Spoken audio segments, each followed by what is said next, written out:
আজ আমরা যে গল্পটা নিয়ে আলোচনা করব সেটার নাম স্বপ্নের বিভীষিকা, এক অভিশপ্ত মুখ। হুম। গল্পের কেন্দ্রে আছে শুভ্র নামের এক যুবক। তার জীবনটা হঠাৎ করে কেমন উল্টোপালট হয়ে যায়। একটা স্বপ্নের কারণে, তাই তো? হ্যাঁ, একটা ভয়ঙ্কর স্বপ্ন। সে স্বপ্নে একটা মুখ দেখতে শুরু করে, একদম অচেনা। অচেনা মুখ। প্রথম দিকে ধরুন মনে হয় সাধারণ দুঃস্বপ্ন আর কি, হ্যাঁ, হতেই পারে। কিন্তু ব্যাপারটা অন্যরকম হয়ে যায় যখন ওই মুখটা কথা বলে ওঠে। কি বলে? বলে, তুই আমাকে চিনবি সময় হলেই। ও বাবা, বেশ ভয়ের তো। ঠিক। আর এরপর থেকেই শুরু হয় অদ্ভুত সব ঘটনা। যেমন রোজ সকালে জানালার নিচে দেখে কাদামাখা পায়ের ছাপ। পায়ের ছাপ। হ্যাঁ, কিন্তু সেগুলো ঠিক সাধারণ মানুষের পায়ের ছাপের মতো নয়। এখানেই তো ব্যাপারটা কেমন যেন গোলমেলে হয়ে যায়, তাই না? একদম। এখানেই তো আসল প্রশ্নটা উঠে আসছে। মানে শুভ্র যা দেখছে, যা অনুভব করছে, সেটা কি ওর নিজের মনের কোনো ভয়? মানে অবচেতন মনের খেলা? নাকি অন্য কিছু? হ্যাঁ, নাকি এই বাস্তব আর কল্পনার যে সীমারেখাটা, সেটা কি আসলেই মিলিয়ে যেতে শুরু করেছে? এই গল্পটা আমাদের ঠিক এই রহস্যের দিকেই ঠেলে দেয়। ভয়টা কিন্তু এখানেই থামে না, আরও বাড়ে। শুধু পায়ের ছাপ নয়, শুভ্র রাতে জানালার কাছে নখের আঁচড়ের শব্দ শুনতে পায়।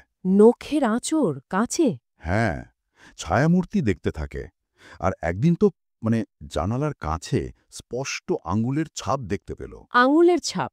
আর সবচেয়ে অদ্ভুত ব্যাপার হলো, ছাপটায় বাঁদিকের বুড়ো আঙুলটাই নেই। এটা শোনার পর তো আর শুধু মনের ভুল বলে উড়িয়ে দেওয়া যায় না, কি বলুন? না, না, একদমই না। এই ডিটেলসগুলো মানে যেমন ওই বুড়ো আঙুল না থাকাটা, এগুলো এই গল্পটাকে অন্য একটা স্তরে নিয়ে যায়। দেখুন, মনোবিজ্ঞানের দিক থেকে দেখলে হয়তো বলা যায় এটা পুরনো কোনো মানসিক আঘাত, মানে ট্রমা, আচ্ছা। তারই বহিঃপ্রকাশ, যা হয়তো অবচেতন মনে লুকিয়েছিল। কিন্তু শুভ্রর কাছে, ওর কাছে তো এটা প্রতিটা মুহূর্তে সত্যি। একদম বাস্তব। হ্যাঁ, এই যে দ্বন্দ্ব, এই টানাপোড়েনটাই কিন্তু আমাদের নিজেদের বাস্তবতার বোধ নিয়েও ভাবতে বাধ্য করে। পরিস্থিতি এরপর আরও জটিল হয়ে ওঠে।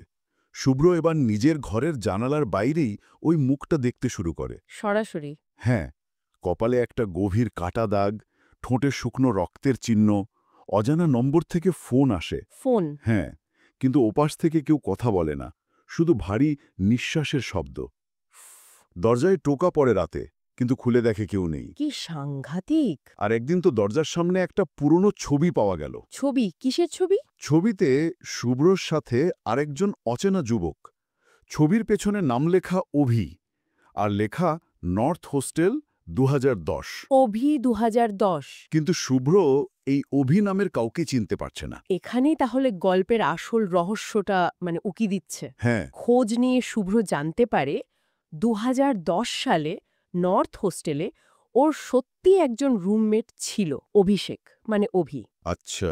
যে হঠাৎ করে নিখোঁজ হয়ে যায়। কিন্তু সবচেয়ে অদ্ভুত ব্যাপার কি জানেন? কি?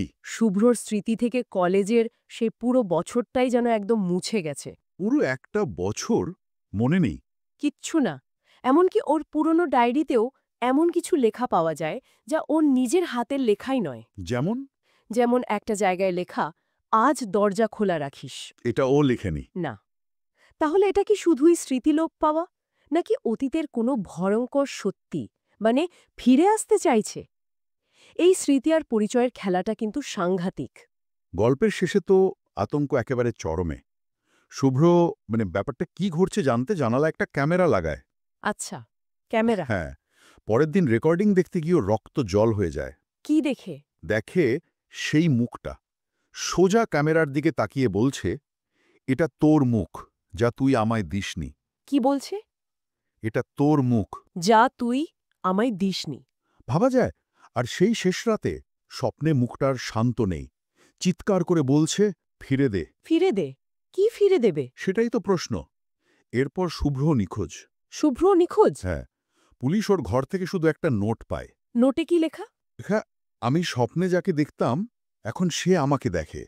সে ছিল আমার ছায়া, এখন আমি তার। ওহ! গল্পটা এখানেই শেষ, কিন্তু প্রশ্নগুলো সেগুলো তো শেষ হয় না। একদমই না। অভি আসলে কে? শুভ্রর ঠিক কি হলো?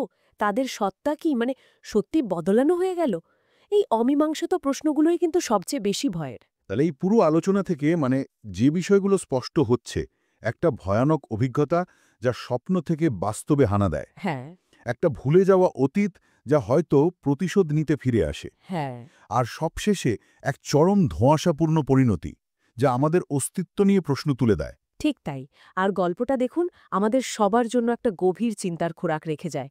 শুভ্রর শেষ চিঠির ওই কথাটা একবার ভাবুন। কোনটা? ঘুমের আগে আয়নায় মুখ দেখে নিও, তুমি এখনো নিজের চেনো তো? হুম। আমাদের এই যে অবচেতন মন আর এই চেনা বাস্তব জগৎ, এর মধ্যেকার পর্দাটা আসলে কতটা পাতলা, কে বলতে পারে? আমাদের নিজেদের স্মৃতির গভীরেও কি এমন কোনো সত্তা লুকিয়ে থাকতে পারে যার অস্তিত্ব আমরা হয়তো টেরই পাই না? গভীর প্রশ্ন। আর এখানেই হয়তো গল্পের সার্থকতা। এই রকম আরও ভয়ঙ্কর গল্প পেতে সাবস্ক্রাইব করুন আমাদের ইউটিউব চ্যানেল আজব কথা। নতুন হরর ভিডিও প্রকাশ হয় প্রতিদিন সকাল ৬টা ও সন্ধ্যা ৬টা। ঘুমের আগে একবার শুনে নি, যদি ঘুম না আসে তবেই তো সত্যিকারের ভয়।